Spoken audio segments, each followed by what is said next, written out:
อัปเดตสถานการณ์7คนลาวที่ติดอยู่ในถ้ำมื้อนี้เข้าสู่วันที่6แล้วทุกคนก็ยังบ่สามารถที่จะช่วยเหลือผู้ประสบภัยที่ติดอยู่ในถ้ำได้แต่ว่ามื้อนี้มีข่าวดีก็คือมีผู้เชี่ยวชาญเข้ามาเพิ่มอีก3คนทุกคนมีคนไทย2คนแล้วก็คนประเทศฟินแลนด์อีก1คนมาให้การช่วยเหลือ7คนลาวที่ติดอยู่ในถ้ำว่าทั้ง3คนนี้มีประสบการณ์อย่างโชคโชนในการช่วยเหลือผู้ประสบภัยแบบนี้และนี่บอกเลยว่าเป็นอีกหนึ่งความหวังและนิมิตหมายที่ดีการช่วยเหลือ7คนลาวที่ติดอยู่ในถ้ำเพราะว่า3คนนี้มีประสบการณ์ในการช่วยเหลือทีมหมูป่าอะคาเดมี่ที่ติดอยู่ในถ้ำขุนน้ำนางนอนจังหวัดเชียงรายเรื่องเล่าการช่วยเหลือในมื้อนี้วันที่25เดือน5ปี2016ยังบ่สามารถที่จะเข้าถึงผู้ประสบภัยได้เนื่องจากเมื่อคืนที่ผ่านมาฝนตกเป็นระยะเฮ็ดให้น้ำในถ้ำเพิ่มขึ้นเป็นจำนวนลงหลายในทีมกู้ภัยเข้าถึงผู้ประสบภัยได้ยากแล้วพวกเขาก็บ่ได้ย่อท้อกับอุปสรรคนานาพากันประชุมกันเป็นทีมเฮ็ดงานเป็นทีมเปลี่ยนกันขึ้นเปลี่ยนกันลงเป็นทีม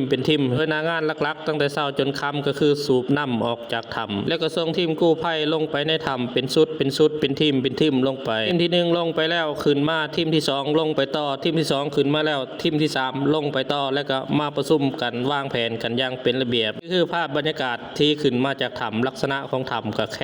คบเนาะทุกคนเนาะดังที่ทุกคนได้เห็นเอาใจช่วยทีมกู้ภัยเด้อเพื่อว่างานนี่เป็นงานหินในการช่วยเหลือนี่ค่อนข้างยากลำบากหลายเพราะฉะนั้นคนลาวเฮาทุกคนก็เอาใจช่วยทีมกู้ภัยนำกันเด้อโดยเฉพาะทีมกู้ภัยที่มาจากฝั่งประเทศไทยเพิ่นก็ได้ตั้งใจมาช่วยเหลือโดยที่บ่ได้คิดอคติว่าเป็นคนสัญชาติลาวเป็นคนสัญชาติไทยคิดแต่ว่าเป็นเพื่อนมนุษย์ด้วยกันเพิ่นก็ตั้งใจช่วยเหลือสุดความสามารถเพราะฉะนั้นก็เป็นกำลังใจให้ทีมกู้ภัยทั้งหลายเด้อส่วนไอ้น้องทางฝั่งลาวเฮาก็ร่วมไม้ร่วมมือร่วมแรงร่วมจิตร่วมใจกันบ่ได้นิ่งนอนใจซอยสุดความสามารถนี่คือการร่วมแรงร่วมใจนี่ก็คือความสามัคคีของไอ้น้องทางฝั่งลาวเฮาซอยเหือซอยแรงซอยแบกซอยหามอุปกรณ์ต่างๆนานาซอยอำนวยความสะดวกให้ทีมกู้ภัยให้เฮ็ดงานได้สะดวกสบายอันนี้ก็ย้อนเหือย้อนแห้งของไอ้น้องประชาชนลาวและก็กู้ภัยทางฝั่งลาวร่วมแห้งใจจากนี้พ่อค้าแม่ค้าชาวขายต่างๆนานาก็ร่วมสมทบทุนนำกันร่วมบริจาคนำกันก็เป็นจำนวนหลายนอกจากนั้นการจัดตั้งบ่ว่าสิเป็นคันบ้านคันเมืองคันแข็งก็บ่ได้ปะได้ถิ่ม